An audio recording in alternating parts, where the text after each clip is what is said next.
Land registration से बाद में जुड़ता है और लैंड एंड प्रॉपर्टीज से पहले जुड़ता है। कुछ एक स्टेट्स ऐसे हैं जहां registration and stamp department land revenue department का ही पार्ट है। कुछ डिपार्टमेंट्स या कुछ अन्य डिपार्टमेंट्स उनके साथ जो हमारे यहाँ पर नहीं जुड़े हुए हैं वे भी उनके पार्ट हैं, जैसे अर्बन लैंड हो। राजस्थान में ये फाइनेंस डिपार्टमेंट का पार्ट है।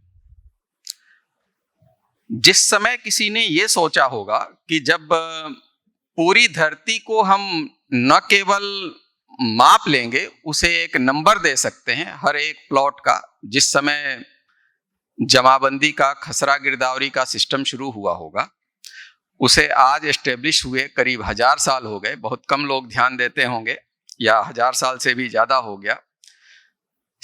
कलेक्टर के लिए जो शब्द बना गया है वो कलेक्टर शब्द लैंड रेवेन्यू के कलेक्शन के लिए बना था। मौर्य काल में समाहर्ता शब्द हुआ करता था। यह सिस्टम पूरी दुनिया में हर जगह रहा हो यह आवश्यक नहीं था।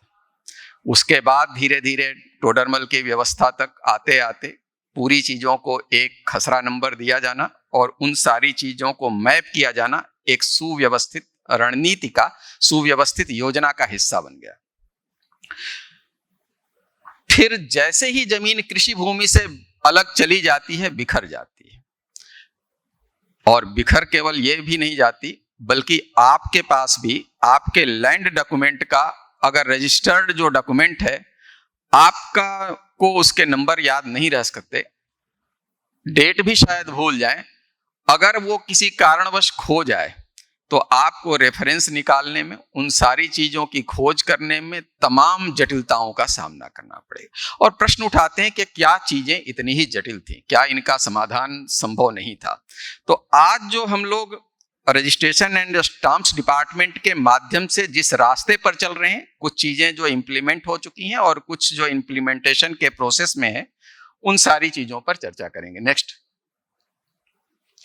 कल नम्रता ने बताया होगा अपनी सारी चीजों के विषय में कि आज हम 8000 करोड़ रुपए से ज्यादा के रेवेन्यू में के टारगेट को लगभग पूरा कर चुके हैं और 9000 करोड़ छूने वाले हैं। नेक्स्ट आ जाइए।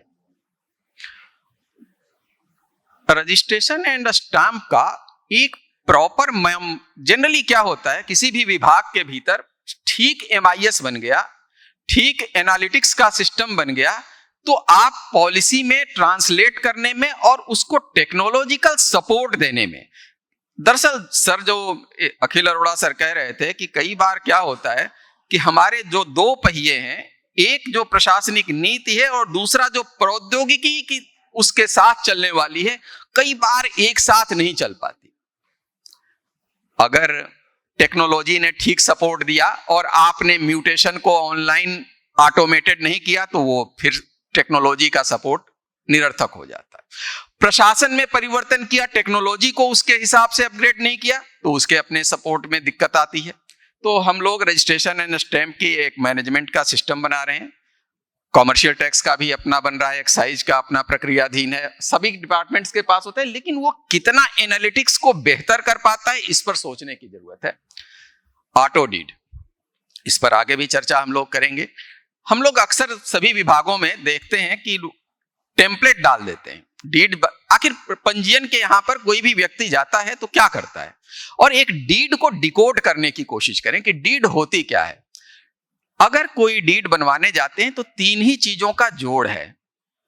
पार्टीज का विवरण है, पक्षकारों का विवरण, प्रॉपर्टी का विवरण है, और उसके बाद कुछ शर्तें हैं कि हमने बेच दिया, हमने खरीद लिया। इतनी सी बात को वहां पर लिखा जाता है। इन सारी चीजों के लिए कोई बहुत जटिल फॉर्मेट की आवश्यकता नहीं होती, तो टेम्पलेट देना कभी भी पर्याप्त नहीं हो सका। तो इसको ध्यान में रखते हुए हम लोगों ने कि डीड ऑटो जनरेट हो जाए, लोग उसे ऑप्शन के रूप में यूज कर सकते हैं, ये विकल्प है, कभी मैंडेटरी नहीं किया जा सकता, लेकिन उनके लिए एक फॉर्मेट पर आ जाने में उनको ये विश्वास बन जाता है कि नहीं, सरकार के द्वारा दिए गए टेम्पलेट से जनरेट हो रखा है, तो किसी प्रकार की एनोमली इसमें पॉसिबल नहीं होगी। स्टाम्प पेपर हमेशा ही मैनेज करना बड़ा कठिन कामों में से रहा है, दुरुपयोग होते रहे हैं। राज स्टाम्प हम लोग ई स्टाम्प के साथ और समानांतर रूप में विकसित कर रहे हैं।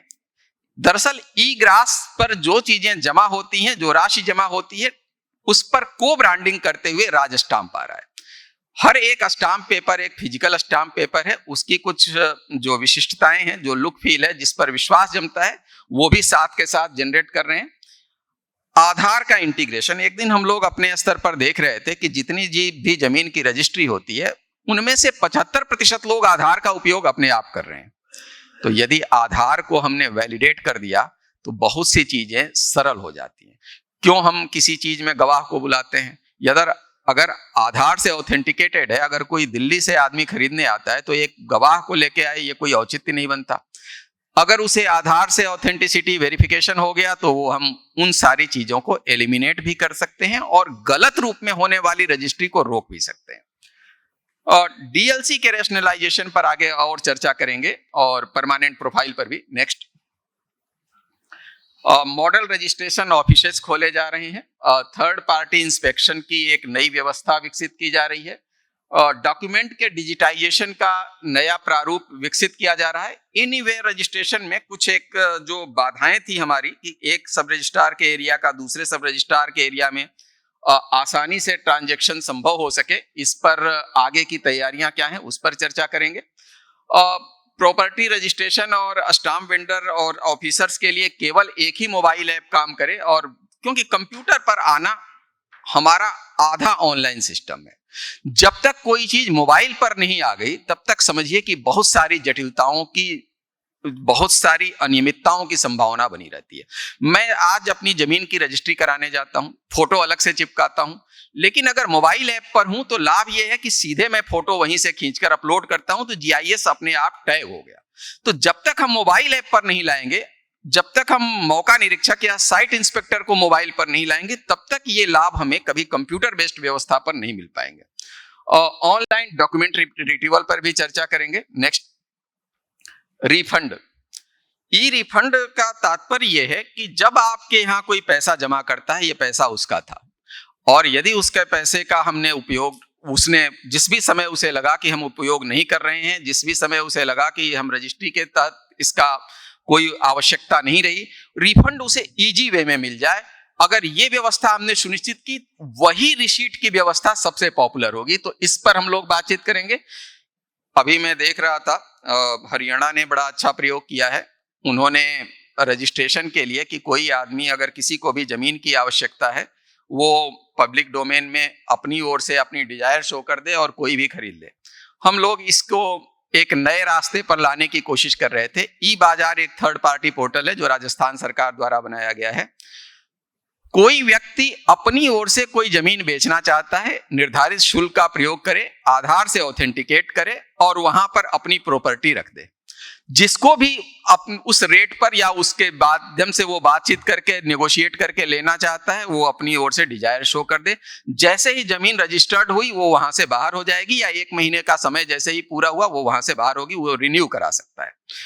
इवन उसे ये ऑप्शन देने की बात चल रही है कि अगर वो ई ऑक्शन का उपयोग करना चाहता है तो फिर निर्धारित शुल्क का प्रयोग करे, और ई ऑक्शन पर जाना चाहता है तो वो ई ऑक्शन पर भी पहुंच जाए।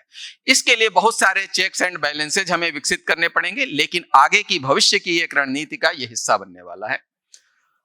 रजिस्ट्रेशन की चेकलिस्ट को जितना हम फुल प्रूफ बनाते हैं, जितना हम ऑटोमेटेड करते हैं, उतनी हमारी आगे की जटिलताएं समाप्त होती हैं। स्टाम्प के मैनेजमेंट में हमें हमेशा ये देखना होता है कि जितनी दूर तक ई स्टाम्प है, जितनी दूर तक ई ग्रास है, फिजिकल स्टाम्प है, सारी चीजों को एक ही जगह पर देख सके, और जो रजिस्ट्रेशन घर से हो सके। क्या ऐसी पॉसिबिलिटी है कि व्यक्ति स्वयं ही अपने घर से रजिस्ट्रेशन करा सके?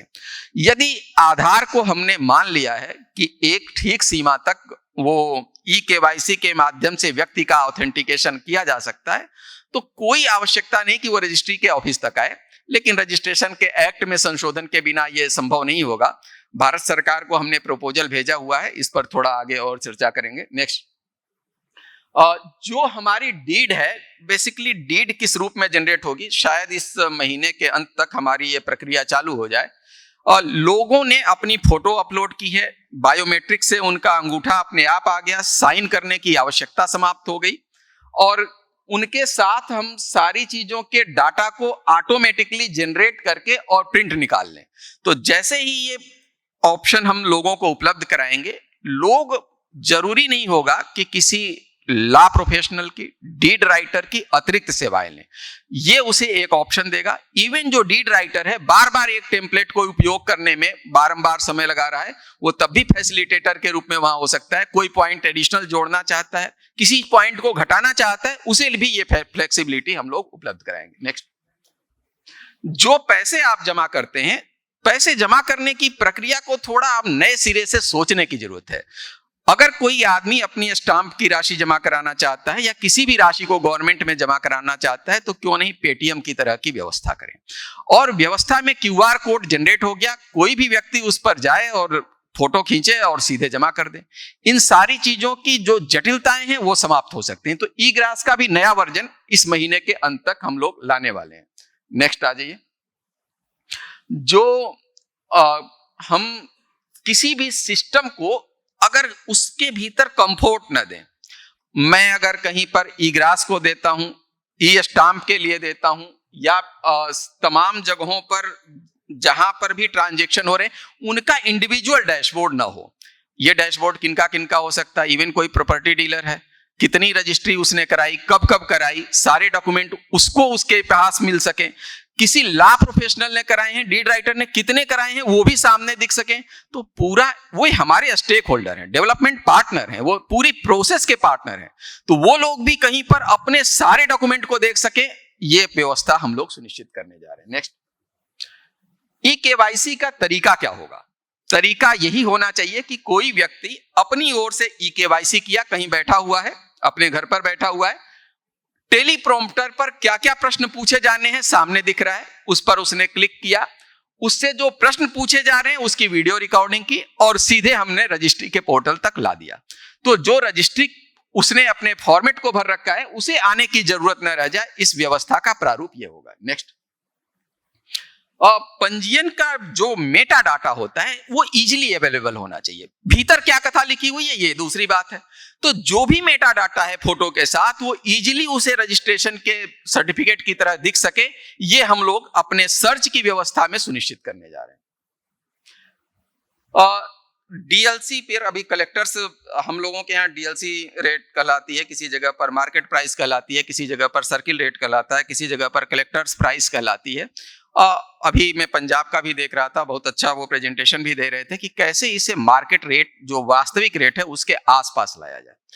अभी भी अधिकांश जगहों पर जो व्यवस्था होती है वो व्यवस्था कोई सब रजिस्ट्रार या तहसीलदार और डिस्ट्रिक्ट कलेक्टर मिलकर तय करते हैं कि इसकी रेट क्या होनी चाहिए। एक सामान्य प्रश्न उठाते हैं कि किसी भी जगह पर अगर पूरी कॉलोनी की ठीक प्रोफाइल बना ले, मान लीजिए कि किसी विद्याधर नगर की किसी जगह पर किसी गांव की ठीक प्रोफाइल हो गई, कौन से गांव या कॉलोनीज हमारी किस रोड पर स्थित है, रोड को अगर ठीक पैरामीटर पर कोडिफाई कर दिया कि NH 15 पर कितने हैं, वो उस पर रेरा की कितनी टाउनशिप्स आई हुई हैं या कितनी प्रॉपर्टीज आई हुई हैं, हाउसिंग बोर्ड की कितनी है, कितनी रीको की है, कितनी माइनिंग की लीजेज हैं उसके भीतर, तो अपने आप उसकी जैसे जैसे प्रोफाइल रिच होती जाएगी पोटेंशियल पता चलता रहे। तो ठीक जरूरत किस बात की है कि उसकी पोटेंशियल को हम अपनी दिशा में टैप करना सीखें। कभी हम पॉपुलेशन नहीं लेते। अगर हमें लगता है कि किसी जगह पर पॉपुलेशन 10,000 से ऊपर है या 20,000 से ऊपर है, स्वाभाविक है कि कीमत ज्यादा होगी, उसे भी उसका पार्ट बनाएं। तो ये डिपेंडेंसी हम सब रजिस्ट्रार के ऊपर छोड़ने की बजाय यहां से प्री पॉपुलेट करके दें कि तुम्हारे पास इतना डाटा एनरिच हो रखा है, कोई प्रॉपर्टी उससे ऊपर भी की है वो भी वहां पर दिखे।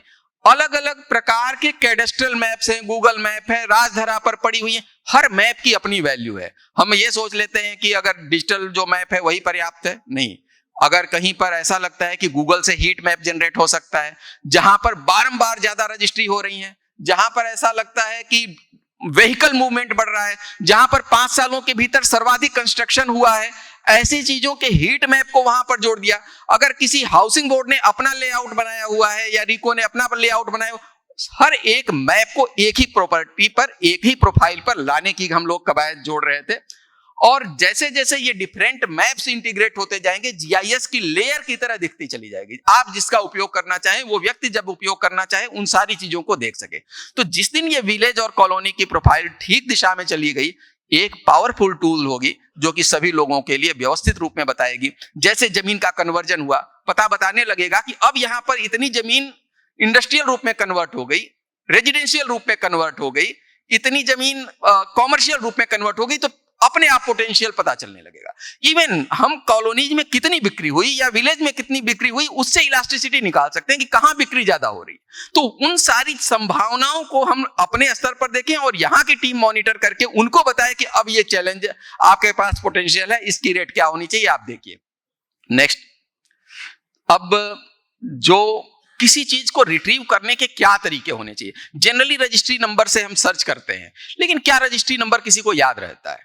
रजिस्ट्री नंबर याद करना बड़ा कठिन काम है। किसी भी व्यक्ति को इतने आईडीज आजकल हो गए हैं, आधार का अलग है, जन आधार का अलग है, पैन का अलग है, उसके साथ जो बैंक अकाउंट नंबर अलग चल रहे होते हैं, GRN number, BRN number, CRN number, इतने सारे नंबर कैसे याद करेंगे? तो एक सिंपल सिस्टम सोचा, उस पर भी हम लोग आगे बातचीत करेंगे कि क्या किसी का नाम और उसकी डेट ऑफ बर्थ मिलके एक प्रोफाइल क्रिएट कर सकते हैं और ऑटोमेटिकली क्रिएट हो जाए और उसके साथ परमानेंट प्रोफाइल से ही हम सीधे के सीधे दिखा सकें। कोई कंपनी भी हो तो भी उसका एक कॉन्स्टिट्यूशन जिसके तहत जिस तारीख को हुआ है उसको जोड़ते हुए एक परमानेंट प्रोफाइल क्रिएट कर सकते हैं। और उस परमानेंट प्रोफाइल को हमेशा याद करने की जरूरत ही नहीं, क्योंकि वो आपके नाम का ही हिस्सा है, गठन का ही हिस्सा है, तो हम उन सारी चीजों को दिखा सकें। और जितने प्रकार के सर्चेज परम्यूटेशन कॉम्बिनेशन से देख सकें, किसी को भी अपनी प्रॉपर्टी देखनी हो तो वो देख सके और उसे ई वॉल्ट या डिजी लॉकर पर वो डाल सके, तो आपकी सारी प्रॉपर्टी, आपकी सारी संपदा वहां पर एक जगह पर दिख सके, ये हम लोग सुनिश्चित कर रहे हैं। नेक्स्ट, कैसा इसका प्रारूप होगा? जैसे मैं अपने नाम को ही कन्वर्ट करके दिखाने की कोशिश किया था कि अगर मेरे नाम में कृष्णाकांत पाठक है, जेंडर मेल, और हमने कैटेगरी अपनी की हम जनरल कैटेगरी के हैं और मेरी डेट ऑफ बर्थ को डाल दिया। हमने केवल एक चेकलिस्ट में चेंज किया। चेकलिस्ट में अब तक एज लेते थे, उसकी जगह डेट ऑफ बर्थ डाल दिया, और जैसे ही डेट ऑफ बर्थ डाला हमारा ये फार्मूला तैयार हो गया। तो किसी को कुछ करने की जरूरत नहीं थी, ये इन हाउस इनबिल्ट फीचर के रूप में अपने आप क्रिएट होता जाएगा। और जैसे जैसे हमारे तमाम आईडीज मैप होते चले गए, इसका मतलब सारे का प्रॉपर्टी रजिस्टर एक जगह पर कलेक्ट होता चला जाएगा। इसी तरह से ऑर्गेनाइजेशन के भीतर भी कोई अगर कंपनीज एक्ट में है, सोसाइटीज एक्ट में है, उनके सारी चीजों को हम लोग मैप करते हुए एक प्रॉपर्टी आईडी, प्रोफाइल आईडी बनाना चाह रहे थे। नेक्स्ट आ जाइए। अभी एसीएस सर ने बड़े विजन के साथ शुरुआत की है कि हमारे सब रजिस्ट्रार ऑफिस को पासपोर्ट ऑफिस की तरह दिखना चाहिए। कटिंग एज पर हमारा आदमी ना हो, वो थर्ड पार्टी आदमी हो जो उन चीजों को सपोर्ट दे। तो जोधपुर का शुरू हो चुका है, बीकानेर में शुरू होने वाला है। वहां सिस्टम इस प्रकार का हो कि लोग वहां इजी वे में बैठ के पहले से सारी चीजों को चेक करा सकें। कोई अगर पेमेंट बाकी रह गया है या अधूरा पेमेंट है तो उसे पेमेंट को पूरा करा सकें। तो ये शुरुआत एक पहली शुरुआत है, समय के साथ ये और अपग्रेड होगा। हमारी अभी बहुत सारे स्टेट्स ने बताया कि हमने ई टोकन, ई अपॉइंटमेंट या तत्काल अपॉइंटमेंट की व्यवस्था की है। इसमें भी हम लोग थोड़ा मैट्रिक्स बदलने की कोशिश कर रहे थे। हर रजिस्ट्री में एक बराबर समय नहीं लगता। अगर सेल डीड अगर वो आता है तो शायद ज्यादा समय लगे, इंटरमीडिएरी डॉक्यूमेंट जुड़ते हैं तो थोड़ा और ज्यादा समय लगे, अगर मैं केवल मॉर्गेज कराना आता हूं तो हो सकता है कम समय लगे। तो मैट्रिक्स एवरेज से निकालें कि एक समय के स्लॉट के भीतर अलग अलग डीड्स के लिए क्या समय होने चाहिए। नेक्स्ट आ जाइए। थर्ड पार्टी मौका निरीक्षक हम लोग नियुक्त कर रहे हैं। इसकी आवेदन लेने की प्रक्रिया शुरू हो चुकी है, इसके रेट डिसाइडेड हैं। ये कुछ वैसे ही है जैसे कोई ई कॉमर्स से अगर हम किसी स्विगी या जोमेटो से सामान खरीदते हैं और कोई भी या ओला से या उबर से हम लोग व्हीकल हायर करते हैं, व्यक्ति एम्पैनल हो गया, इसे हमने ट्रेनिंग दे दी। जिस भी कॉलोनीज में अगर 2 या 3 लोग रजिस्टर्ड हमारे मौका निरीक्षक हैं, उनके पास फ्लैश हो जाएगा कि ये रजिस्ट्री हमारी 50 लाख से ऊपर की है और इस पर आपको वहां पर जाकर इंस्पेक्शन करना है। अब तक 5-5 दिन 7-7 दिन समय लगता था इंस्पेक्शन में, तो वो सेम डे उसे जाना है। वहां पर वो जो चीजें उसने भरी हैं उसको प्री पॉपुलेटेड रूप में दिखेंगी। मोबाइल ऐप से वो वहां पर देखा, फोटो खींचा, अगर किसी चीज में डिस्क्रिपेंसी दिखी कि प्रॉपर्टी ज्यादा साइज की है, ज्यादा फ्लोर की है, तो वो वहां से बता दे। अदरवाइज वहां से उसका जो ऑथेंटिकेशन है मान्य होगा और उसी दिन रजिस्ट्री कर दी जाएगी। नेक्स्ट, हम रजिस्ट्रेशन ऑफिसेज को जो जनरली देखते हैं, इतनी कॉपीज हो जाती हैं, इतने सारे बल्क में पड़ी रहती हैं। इन सारी चीजों के लिए डिस्ट्रिक्ट लेवल पर एक सेंट्रलाइज्ड रिकॉर्ड रूम बनाने जा रहे थे, ताकि उन सारी जगहों पर हर एक ऑफिस क्लटर्ड न रहे, हर एक जगह पर चीजें न रहें। इनके लिए अभी अपनी कवायद चल रही है। और क्या रजिस्ट्रेशन में हमें स्कैन करना चाहिए, क्या नहीं करना चाहिए, इसका पूरा पोर्टफोलियो, ताकि अननेसेसरी की स्कैनिंग के डॉक्यूमेंट उसके भीतर न रहे, कैसे उन्हें इजी वे में सर्च किया जाना चाहिए, उन पर कार्य कर रहे थे। नेक्स्ट जो हम लोगों ने बातचीत की कि कोई अलग अलग ऐप्स नहीं होने चाहिए, वो चाहे हमारा पक्षकार हो, चाहे हमारा बीच का जो थर्ड पार्टी के रूप में हमारे साथ जुड़ने वाले स्टाम्प वेंडर हैं, लॉ प्रोफेशनल हैं, प्रॉपर्टी डीलर हैं, वे हों या ऑफिसर हों, या साइट इंस्पेक्टर के रूप में हमने किसी को चुना है, ये सारे लोग एक ही साथ उसके भीतर जुड़ने चाहिए। और जितना हो सके मैं एक दिन रिच डैड पुअर डैड बहुत पहले पढ़ रहा था, तो किसी ने उसमें लिखा हुआ था कि मैकडी या अन्य के पास केवल ये बात नहीं होती कि उनके पास सबसे ज्यादा ग्राहक हैं या सबसे ज्यादा फूड के लिए जो उन्होंने अपनी स्टैंडर्डाइजेशन कर रखा है और उसकी वैल्यू है, उनके पास सबसे बड़ी वैल्यू ये है कि वो सबसे महंगे या वैल्यूएबल कॉर्नर उनके पास उपलब्ध है, प्रॉपर्टी उनके पास सबसे बड़ी है, एसेट्स हैं वो। तो किसी समय शेयर मार्केट गया भी, क्रैश भी हो, तो जिनके पास भी ये प्रॉपर्टी होती है वो हमेशा ही स्टेबल कंडीशन में होते हैं। ये प्रॉपर्टीज जो बिखरी हुई होती हैं, अलग अलग जगहों पर होती हैं, आगे आ जाओ, शायद उसके भीतर हम लोग उन सारी चीजों को, क्या आज जेडीए का डाटा अलग जगह पर है, रिको का डाटा अलग जगह पर है, हाउसिंग बोर्ड का अलग जगह पर है, माइनिंग का अलग जगह, सारी चीजों को इंटीग्रेट करके एक पर डालने की स्थिति में ला सकते हैं क्या? और हमारे पास सबसे रिच डाटा होगा, क्योंकि कोई भी प्रॉपर्टी जैसे ही रजिस्टर्ड होती है वो हमारे पास आ गई, और उसकी एक्चुअल पोजीशन भी हमारे पास है कि आज कितने लोगों को बिक चुकी है। तो सारे डाटा का लैंड पूल एक जगह पर हम लाने की सोच रहे थे। और आगे आ जाओ, जो नई साइट बन रही है उसके भीतर थोड़ा माइक्रो सर्विस आर्किटेक्चर पर, क्योंकि फास्ट होना आवश्यक है ब्लॉकचेन टेक्नोलॉजी का, ताकि एक जगह रजिस्ट्री हो गई तो दुरुपयोग ना हो सके। आर्टिफिशियल इंटेलिजेंस को जोड़ने की बातें, किस तरह से हम लोग उसे बेहतर रूप में ला सकते हैं, अपने डिस्क्रिप्शन को हटा सकते हैं, उन चीजों पर ला रहे हैं। नेक्स्ट एक चीज और लास्ट में, ये हमारी लास्ट स्लाइड है, एक प्रश्न उठाते हैं। हम जनरली शहर की जमीन में, हमेशा जो लोग राजस्थान के होंगे वे लोग इस दुखड़े को जानते होंगे, सोसाइटीज से पट्टे मिलते हैं, और सोसाइटीज पर हम हर बार नियंत्रण करने की कोशिश करते हैं कि सोसाइटी ने जो पट्टे दिए हैं वो उन्हें अवैध किया जाए या उन्हें मान्य न किया जाए। एक मिनिमम कट ऑफ डेट होती है, तो कई बार बैक डेट से बिकने लगती हैं। आखिर सोसाइटीज फ्लोरिश किस चीज पर कर रही हैं? क्यों सोसाइटीज? क्योंकि सोसाइटी के पट्टे सस्ते पड़ रहे हैं। जो आदमी लैंड कन्वर्जन कराने जा रहा है, उसके पास जो कन्वर्ट करा के आ रहा है कहीं प्रॉपर्टी डीलर के रूप में, वो भी किसी कन्वर्जन की जटिल प्रक्रिया में पड़ रहा है और उसका डाटा कहीं खोया हुआ है।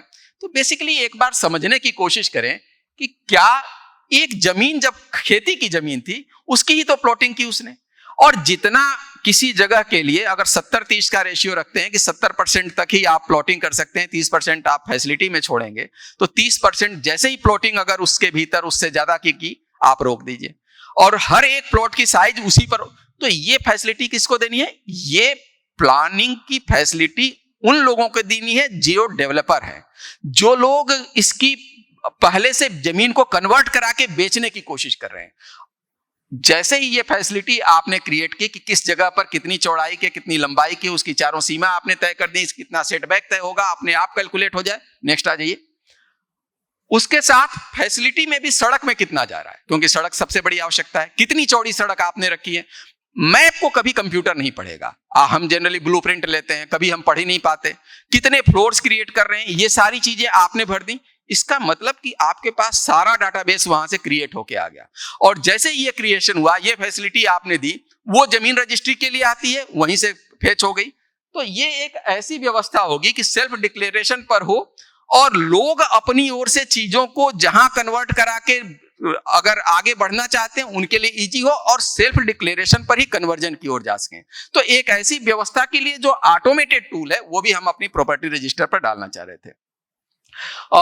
पट्टे भी उसी से जनरेट हो जाएं। जब भी मैं कन्वर्ट कराने जाऊं, चाहे वो पंचायती राज हो, चाहे वो ग्रामीण विकास हो, वो लोग अपनी ओर से पट्टा कुछ भी अपनी ओर से न भरें, केवल वो वैलिडेट करें कि हमने इस नाम पर, इस व्यक्ति के नाम पर हमने ये जमीन दी है, और शेष चीजें ऑटो पॉपुलेट होके वहां पर सामने दिख जाए। नेक्स्ट। तो हम लोगों ने जो भी बातें थी इस पर चर्चा कर ली। कोई आपके क्वेश्चंस हो, किसी के अपनी बातें हो, तो आप ले सकते हैं, रख सकते हैं।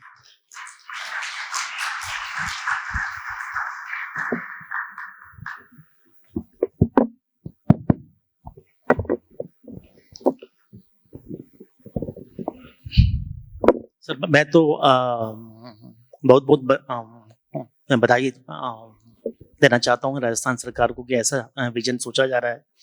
मैंने रिसेंटली, मैं यूपी में रहता हूँ, नोएडा में रहता हूँ, और अभी एक रजिस्ट्री कराई है, एक रेंटल, हमने रेंटल पे एक छोटा सा ऑफिस लिया। उसमें मेरे को इतनी दिक्कत हुई वहाँ पर रजिस्ट्री ऑफिस में जाना, दिन भर बैठना, और इतने लॉयर, वकील, दलाल, सबके चक्कर लगाना सिर्फ एक छोटी सी रजिस्ट्री कराने के लिए। तो इसमें इतनी जो है दिक्कतें जो है सुनते रहते हैं, और मेरे साथ खुद एक घटना हो चुकी है कि मैंने एक जमीन खरीदी थी आज से 15 ईयर्स बैक। वो 4 बार बिक चुकी थी, वो हमको पता लगा आफ्टर 5 ईयर्स, और उसका रजिस्ट्री और म्यूटेशन सब हो चुका है। तो ये जो समस्या है वो हर आम आदमी की समस्या है। तो इस पे अगर काम हो रहा है कि ये चीज़ें जो है एड्रेस हों, तो आई थिंक इससे ओवरऑल सबका भला होगा, and it will actually grow the revenue not only of the government but also of the citizen. तो आई थिंक दोनों का रेवेन्यू जो है इंक्रीज होना इंपॉर्टेंट है। तो ये बस मेरा फीडबैक था, पर्सनली एक्सपीरियंस करके। एनी अदर कमेंट्स और फीडबैक? एक सुझाव दूंगा कि एक प्रॉपर्टी यहाँ भी आप खरीद लीजिए अक्टूबर में। हम लोग भी दिखाना चाहते हैं कि ऑटोमेटेड डीड जनरेट करके हम आपको दे देंगे। लेकिन मैं ये हमारी सफलता तभी होगी, यहाँ बैठे हुए प्रत्येक व्यक्ति जिनकी पैतृक जमीन हो या फिर उन्होंने एक्वायर्ड प्रॉपर्टी की हो, जिस दिन अपने नाम से, अपनी किसी आईडी से सर्च करके एक प्रोफाइल के रूप में देख लेंगे, मुझे व्यक्तिगत रूप में खुशी होगी कि वो सचमुच उनको लगेगा कि एक प्रॉपर्टी की ई रिपोजिटरी हमारी तैयार है। और जिस दिन दूसरे विभागों के भी, माइनिंग के भी लोग हमारे पास बैठे हैं या इंडस्ट्रीज के भी, वो अपनी प्रॉपर्टी को भी एक बेहतर रूप में, सेग्रीगेटेड रूप में यहाँ पर देख लेंगे, उस दिन भी हमें सबसे ज्यादा खुशी होगी, और वही हमारी सबसे बड़ी सफलता होगी। हाँ सर, मेरा क्वेश्चन था, एक जो प्रॉपर्टी को सर्च करने का आपने बताया, तो उसमें सर जैसे आपका क्या इंग्लिश में ही सिर्फ रजिस्ट्रेशन होती है? क्योंकि पंजाब में हमें ये दिक्कत आती है, हमारी मोस्टली रजिस्ट्रेशन जो डीड्स हैं और रिकॉर्ड भी है वो पंजाबी में है। तो पंजाबी के एक तो करेक्टर्स जैसे इंग्लिश के 26 ही हैं, तो पंजाबी के 35 हैं, और मात्राएं मिला के 10 और ऐड हो जाती हैं। तो काफी, जैसे एक नाम भी है वो 2-3 तरीके से लिखा जा सकता है। तो किसी में मतलब बिंदी पैर में जैसे स है, श है, तो ऐसे करके काफी वो एक नाम की 3-4 तरीके बन जाते हैं। तो उसकी हमें दिक्कत आती है सर। वो क्या मतलब आपकी इंग्लिश में है सिर्फ, या अगर आपका लाइक लोकल लैंग्वेज में भी है, तो फिर वो आप कैसे मैनेज करते हैं? एक बार वो रजिस्ट्री सर्टिफिकेट वाले स्लाइड पर चले जाओ। जो हम लोगों ने बड़े मेटिकुलसली सोचा कि नाम हमेशा बाइलिंगुअल लेंगे, एकदम तय। कोई भी रजिस्ट्री होगी तो इंग्लिश और हिंदी दोनों में ही लेंगे। आपके यहाँ पंजाबी है तो मान लीजिए फूल सिंह नाम है, तो किसी ने एफ लिखा, किसी ने पीएच लिखा, तो स्वाभाविक है कि अंतर आ जाएगा। तो 2 जगहों पर जब भी कोई नाम हमने लिया तो बहुत सहूलियत मिल जाती है कि एक नाम के सर्च में। लेकिन एक बार फिर से प्रश्न उठाते हैं कि अगर किसी चीज को सर्च करने के बहुत सारे ऑप्शन हमने डेवलप किए, सर्च वाले पर जा सकते हो क्या कि क्या क्या नंबर हमने दे रखे हैं, कि जो आप सोच सकते हैं, कोई एक चीज मिल गई आपको, उससे ही हम सर्च करने पर चले जाएं। जैसे मान लीजिए रजिस्ट्रेशन नंबर आपको याद है, मुझे डाउट है कि किसी को भी याद रह पाएगा। मैंने परमानेंट प्रोफाइल नंबर बनाया है, अगर उस प्रोफाइल नंबर से क्रिएट हो गया, आपको अपना नाम पता है, आपको अपना सरनेम पता है। पंजाबी में दिक्कत ये होती है कि सरनेम किसी कारण से कई बार हट भी जाते हैं। गुरकीरत नाम स्त्री का भी हो सकता है, पुरुष का भी हो सकता है, केवल कौर और सिंह से अंतर करना पड़ेगा, तो उनकी सारी अपनी। लेकिन फिर भी अगर डेट ऑफ बर्थ पता है, उनको मोबाइल नंबर पता है, उनको एक भी रेफरेंस पता है, तो इजी वे में सर्च तक पहुंच सकते हैं। और न केवल सर्च तक पहुंचे, पूरे चेन डॉक्यूमेंट, एक बार में कोई प्रॉपर्टी कितनी बार में बिकी है, अक्सर क्या होता है जो हमारे एडवोकेट्स हैं सर्च के लिए लगाते हैं कि हमारी प्रॉपर्टी कहीं डिस्प्यूट में तो नहीं है, कहीं कोर्ट्स के स्टे में तो नहीं है, कहीं जटिलता में। पूरी चेन अगर दिखती रहती है, अब आपके ऊपर है कि आप उसे खरीदना चाहते हैं या नहीं खरीदना चाहते हैं। तो हमारे सर्च में हमने मैक्सिमम फैसिलिटी देने की कोशिश की है। आप देख रहे होंगे कि आधार नंबर से सर्च करना हो, जन आधार से करना हो, पैन से हो, जो भी उसने आईडी, और धीरे धीरे ये मैप हो पाएगी। जब मेरे पास पुरानी चीजें हैं, अगर मान लीजिए किसी ने पहले का आधार डाला हुआ है तो ये तो तत्काल अगर मैप हो जाएगा, लेकिन किसी ने और आईडी डाली है, बैंक अकाउंट नंबर डाला है, तो उसको अब हम नए वाले से जहां मैप होगा वहां पर करते जाएंगे, धीरे धीरे सैचुरेट होगा। आधार कार्ड का जो आपने डाला है, तो हम भी कोशिश कर रहे थे कि आधार कार्ड को एक कॉमन बेस बना लेते हैं और उसमें सारी ट्रांजैक्शन होती रहेंगी, बट वो सर उसमें आधार एक्ट में शायद वो अलाउ नहीं करता कि आप उसको एज ए यूज कर सकें वहां पे किसी भी सर्विस के लिए, क्योंकि उसमें ये हो जाएगा कि अगर मतलब मेरा आधार भी कोई भी डाल के उसमें देख सकेगा, या फिर वैसे भी इन जनरल भी आधार एक्ट में मुझे लगता है कुछ रिस्ट्रिक्शंस हैं कि डिपार्टमेंट्स के लिए भी, कि उसको आप जो कलेक्ट कर रहे हो सिटीजन से डाटा और फिर उसको आपको डिपॉजिट करना है कि नहीं करना, फिर उसको यूज करना है या नहीं करना। ये आपका प्रश्न सुसंगत है। अगर हम मान लें कि आधार बाय कितनी सीमा तक किसी को दिखा सकते हैं, लेकिन मैं अपनी आधार का मालिक हूं, मैं अपने आधार नंबर को डाल के अपनी चीजों को ओटीपी से वैलिडेट करा के देख सकता हूं, इसमें तो कोई दिक्कत नहीं। हमारे यहां पर एक लाभ यह है कि जन आधार है, परिवार पहचान पत्र, जिसे देख के हरियाणा में शुरू किया गया है। तो फैमिली की आधार इंडिविजुअल आइडेंटिटी है, जन आधार फैमिली आइडेंटिटी है। जनरली अधिकांश राज्यों में फैमिली की आइडेंटिटी का कोई एस्टेब्लिश सिस्टम नहीं है, वो एक परिवार में कुल कितने लोग हैं। तो जन आधार में आधार सीडेड है, तो जन आधार वाला भी अगर नंबर डाला तो भी आधार मैप है। पैन नंबर हुआ, पैन नंबर वैलिडेट कराया और आपको दिखा सके। तो जब आपने प्रश्न किया कि आधार नंबर से क्या देखने की फैसिलिटी होगी, मैं ये कहूंगा कि इंडिविजुअल को भी अपने राइट्स हैं तो उतनी दूर तक वो देख लेगा। और जन आधार हम कितनी, अगर प्रॉपर्टी का नंबर आप डालते हैं तो सबको देखना चाहिए भाई। ये जैसे ही रजिस्टर्ड हो गई, जैसे आप ग्रामीण विकास की जमीनें देखते हैं या ग्रामीण क्षेत्र की, उनकी तो सबको ही दिखती रहती है, वैसे ही दिख सकेगी। लेकिन किन चीजों को आप कंट्रोल करके दिखाना चाहते हैं, वो उसकी इंडिविजुअल राइट्स हैं, उसका हम लोग कहीं भी उसे बाधित नहीं करेंगे। किसी के और कोई प्रश्न? रवि गुप्ता जी ने तो इसलिए पूछ लिया था कि ये इसके स्टेट पार्टनर हैं, तो कुछ ना कुछ प्रश्न करना ही था। अगर हम लोग थोड़ी सी दिशा अपनी बेहतर करते गए तो न केवल रेवेन्यू में वृद्धि कर सकते हैं, हमेशा ये ध्यान में रखना चाहिए कि आप वेलफेयर बढ़ाइए, सुविधाएं बढ़ाइए और लोग अपने आप राजस्व बढ़ाएंगे। डेवलपमेंट, जैसा अखिल अरोड़ा सर कह रहे थे कि डेवलपमेंट और रेवेन्यू अलग दिशा में चलते ही नहीं है। हमने वो कल जो सूक्ति की बात कर रहे थे, अगर सुराज हो, सुभिक्ष हो, माने जनता समृद्ध हो और कर सरल हो, तो कोई कारण नहीं कि राजस्व अपने आप नहीं बढ़ेगा। कर का मतलब क्या होता है? हाथ है।